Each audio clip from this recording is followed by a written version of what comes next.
What it do? Welcome to Club 32, the Gridiron Podcast, the People's Podcast, so we keep it real.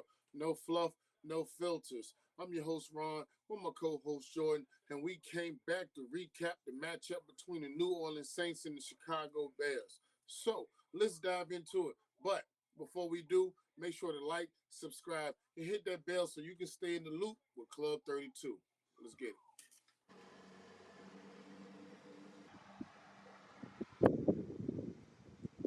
Hey, if you saw the game that I saw, the Bears didn't just win; they dominated from the beginning to the end. It was 20-7 by half. Um, they really dominated in the trenches. I don't know what to say. I mean, from the start to the finish, made a statement at Soldier Field. I mean, I think this might have been one of Chicago's most complete performances of the season so far. I mean, if you had to ask me honestly, I mean, when you really look at how everything happened, I mean, they controlled, like I said, the game from the open to the end, final whistle. They defeated the Saints 26-14. They jumped out to a 20-0 lead using their ground attack, and then the secondary held them down as well. They forced four turnovers that kept the Saints on their heels the whole game. Two late touchdowns from Spencer Rattler to Chris Olave made it interesting. But the deficit was too much to overcome. The Bears advanced to 4-2, while the Saints slide to 1-6, with injuries mounting and urgency rising. We're going to jump into a few key moments and break down certain parts of the game.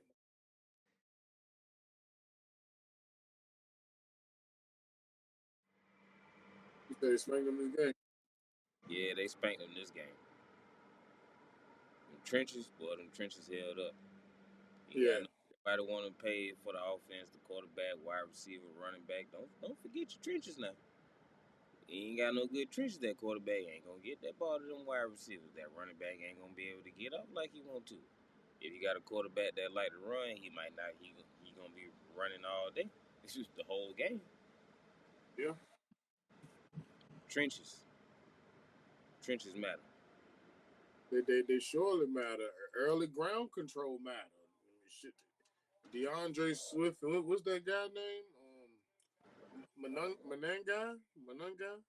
Monange, Yeah, they went through. They went for 200 together. that's crazy. Over went for 200 on the ground. They forced the Bears forced three turnovers. No, three first half interceptions. Yeah. Uh huh. And I think they had a fumble from the Saints. Yep. Mm. And all of that just set up, what I'm saying, the short fields that Chicago had to work with to make it easy for them to take advantage of it as they should. I'm saying That's just crazy. they All that tried to have. they tried. Rattler threw a 57-yard touchdown to Olave late in the fourth. You know how they try to come up them, but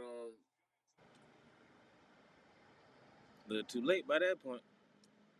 I mean, I'm lying. It was in the third. No, he went for one in the second and the third. He didn't score in the last quarter. It was a 57-yarder and a 21-yarder, if I'm not mistaken. Crazy. Can't play like that. You can't score one touchdown in one quarter, then score one touchdown in the next quarter, and think, oh, okay, yeah, nah, you got to score the whole game.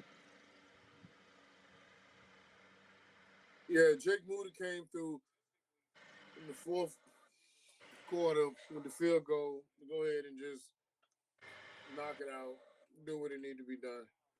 Ain't even a chance, man. I mean the Bears control this thing from the rooter to the two. Like I'm gonna keep saying, they came to play. I mean, they're getting better. They honestly, they're getting better with time. I mean, what you think? How they looking to you so far? How you think they're looking? Oh, yeah, I like how they looking. I like how they looking. Defense coming together. Well, defense always been there. Just had a few little minor mishaps they had to take care of. But their offense starting to click. whether it's short fields or not. Offense starting to click. Put up 26 points. Their next 5 games is Baltimore, Cincinnati, the Giants, the Vikings, and the Steelers. Chicago? They got 2 road games back to back. They're going to Baltimore and they're going to Cincinnati. Then they go home to host the Giants, and then they leave to go to Minnesota, which is a divisional game. Then they come back home to host the Steelers. Outside of the Baltimore game, those last 4, those going to be some tough matchups for them. Especially Bengals, Vikings game. Vikings. Yeah, yeah. You know that division. Yeah, we'll probably have J.J. McCarthy back by then. Yeah, they should. All depends on how Carson Wentz do this next game. Yeah, so whether they go with him or not is another story. But if you look at some of the key, no, not the key moments. I want to say some of the players, the spotlights on some of the players that had some good performances in these games. I want to give them a shout out at DAndreSwift. You know, he had a good standoff performance. He had 19 carries for 121 yards and a tug. He helped power the run game and kept the offense moving the whole game. Kyle Monunga, he complimented Swift beautifully. He had 13 carries for 81 yards and a tug himself. Helped balance out the attack. Caleb Williams, he had a mixed outing. He had 15 to 26 for 172 yards and an interception. He had a QB rating of 61.7, but he did enough to manage the game. It wasn't it could have been better, but I mean, he didn't lose them the game. Yeah. So I mean, but I Bounce mean, back. he's just like, yeah, He bounced back from that interception. the That was kicker, ugly. Jake, he won a perfect 4 for 4 on field goals. He hit one from 27, 39, 24, and 33 yards whole game. And Yeah, then they got a Spencer, good kicker. he went for 233 yards, 2 touchdowns to Olave, but he had 3 interceptions and a fumble.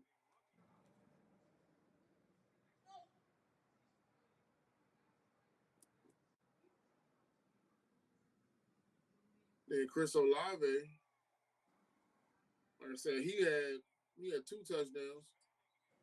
He went from 57 to 21. He was explosive, but not explosive enough.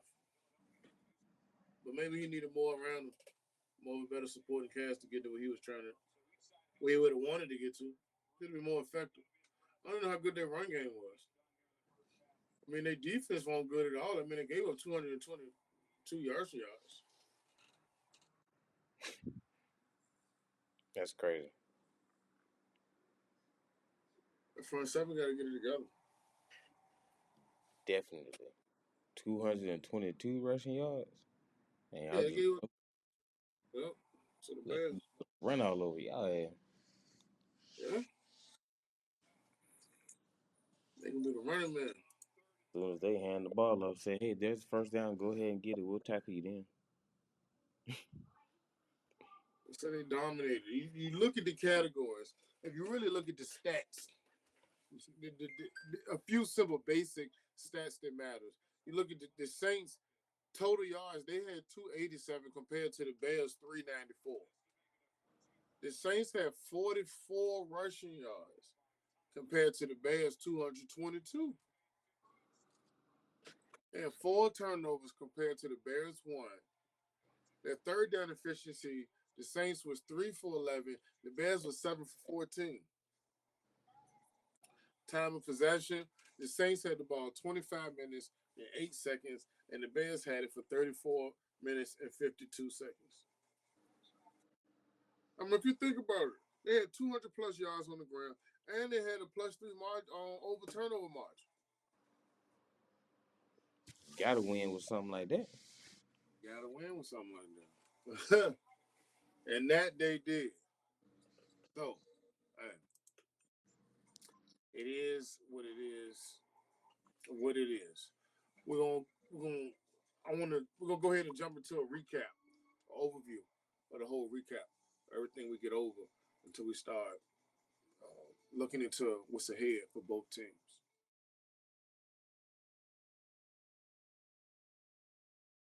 The Bills' rushing game, man, they set the tone from the jump. They controlled the game flow from the start and forced turnovers that the Saints really could never recover from.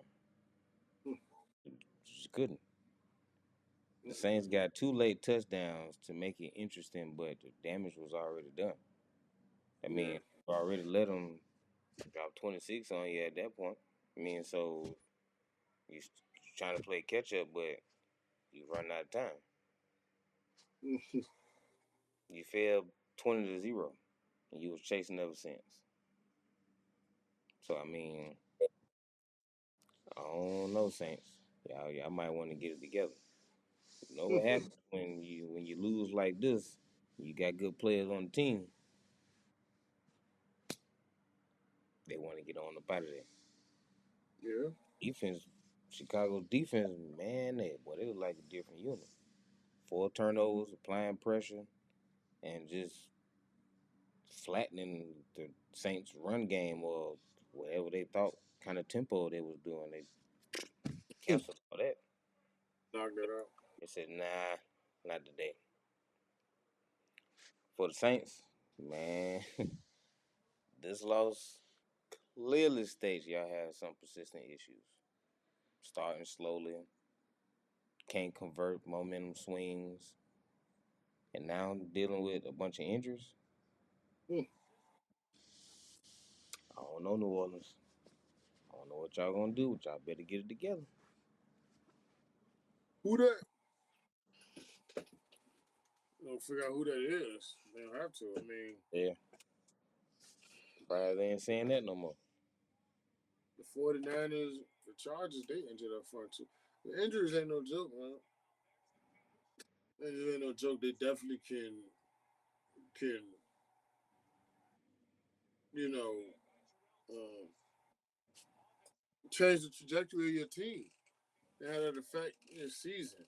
You need your key players to stay consistent and keep moving forward.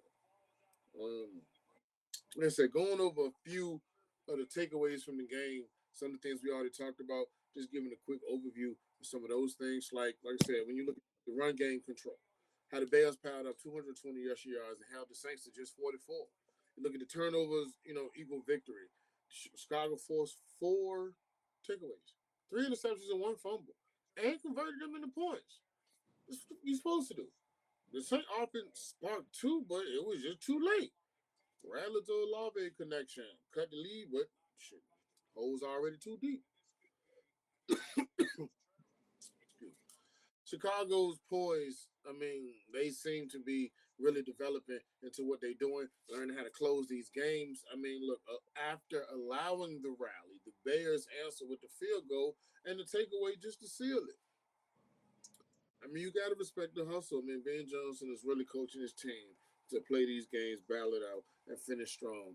And I mean, the Saints really are not doing good on the road this year at all. It's not looking good for them. This is another road loss that adds to their inconsistencies away from home, and that's going to be something that they're going to have to address, if not this year, then the next year,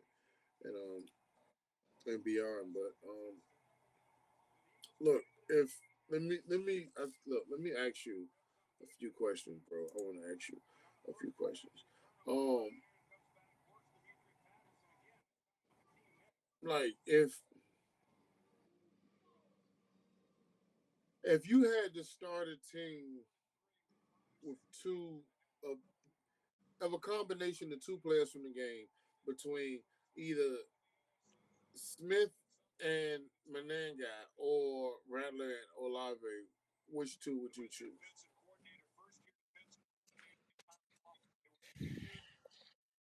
It's like you playing dodgeball and shit. You know what I'm saying? These the first two players you would pick. Either picking Swift and Mananga or Rattler and Olave. I'm gonna have to go with Swift and Mananga. Okay. Because the way they was playing, they complemented each other a lot. Mm-hmm. They are. They are. I mean, like, yeah. No argument. Yeah. We'll see if it was just them or if this Saints run defense is really just that bad. So time will tell. But we definitely Yeah. closing into something. Do you think that the Bears are starting to become a legit wild card threat? I can see them being a wild card. I can see them being a wild card.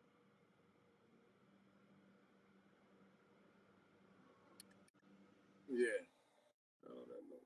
Mm-hmm.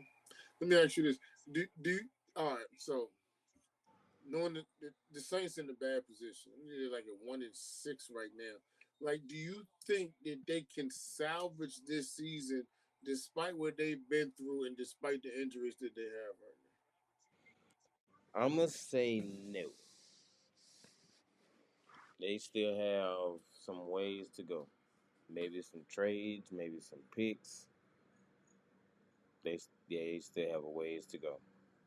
now? Ain't got no trenches, none whatsoever. None on the offense, none on the defense. Yeah, you got Olave, two good plays, but yeah, I better find that man some help quick, fast, and in a hurry. Because if not, there's a lot of teams out here that can use him. Teams that need Mm-hmm. a wide receiver. Hey, I'm telling you, man, stranger things have happened. Stranger things have happened, man. I mean, Caleb did a good job managing the game. Won his best game, but he did what needed to be done to get the job done. And I mean, you can only really respect that. Um, if you look to like what's left for these teams, like the Bears, they got a few remaining key games, like include um, Baltimore Ravens, home versus the Rams, home versus the Steelers. They got to go to Kansas City. You know what I'm saying? Look, they just had four straight wins. So Mm-hmm. right now their confidence is pretty high, as it should be, but you gotta be careful with that. And look, if the rush offense and takeaways continue, a 10-7 finish, yeah, yeah. With a wild card berth, I mean, it seems realistic. You know what I'm saying? I mean, they just got to sustain the run, protect the quarterback, maintain the defensive turnover protection, and avoid letdowns against elite offenses.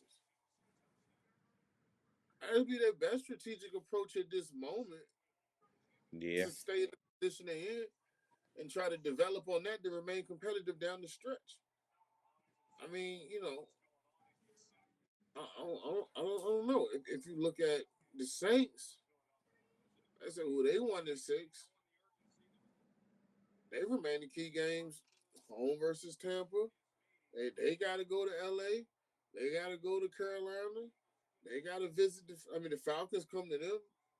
You know, I mean, look with the center and the running back depth pretty much non-existent on the Saints at this point.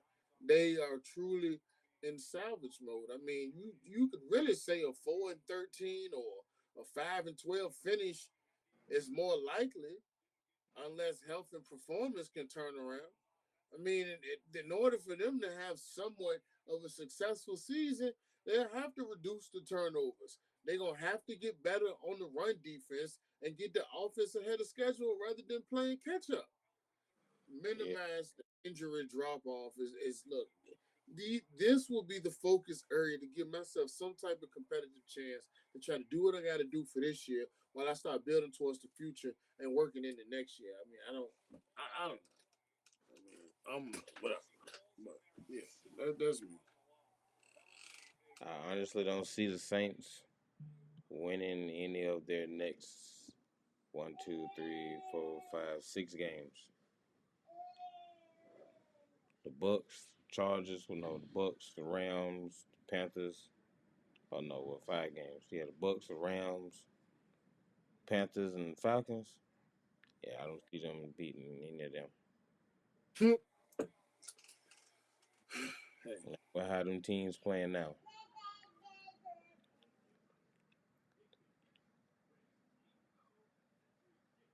Gonna be tough.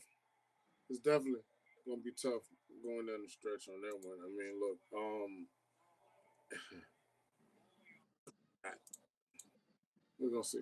What you think they'll go over that time, that period of time? Like, The Saints, yeah, I would say their goal over the period of time should be, for one, well, altogether is building a team. For one, start with them trenches. For two, go with that secondary. Three, if Chris Olave is there, give him some help at a wide receiver and find you another running back. Four, if Spencer Rattler by this time doesn't step up, find you another quarterback.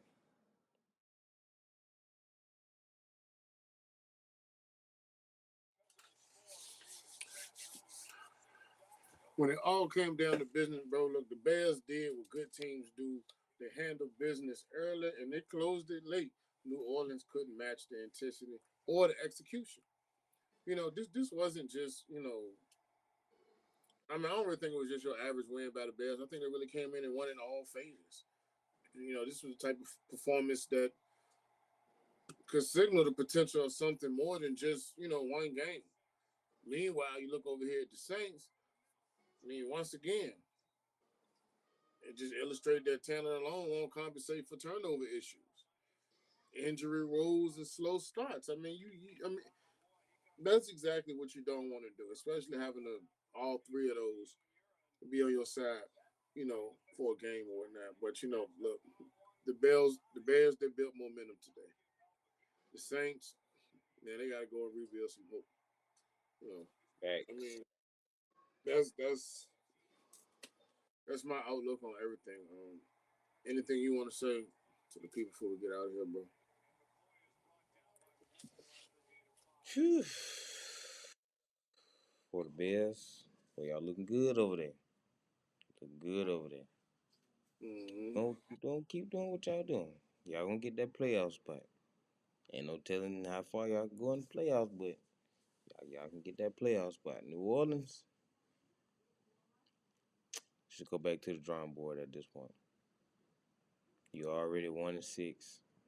Your next 5 games, nothing easy. You lose 2 more, just go back to the drawing board. That's what I would say. Nothing wrong with that. Nothing wrong with that.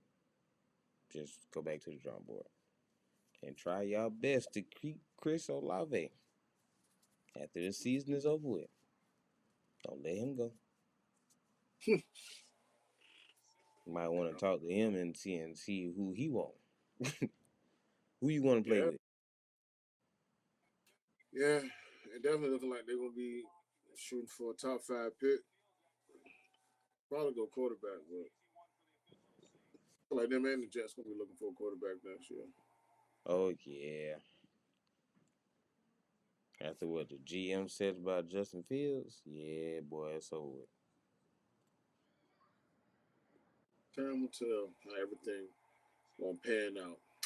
Hey, look, man, we appreciate y'all. Thank you for coming through and hanging out with the crew here at Club 32. If you want to get on the show, just email us at club32gp@gmail.com. Subject line Club 32 guests. Make sure to follow us at Club 32GP on all social platforms: Instagram, Twitter, TikTok, YouTube. Stay connected with the club for all your NFL breakdowns and for your chance to be a guest and represent your squad the way they're meant to be represented. Until next time, it's been real. And good luck with your team because we're going to talk about them too. Appreciate you. Be safe. We out.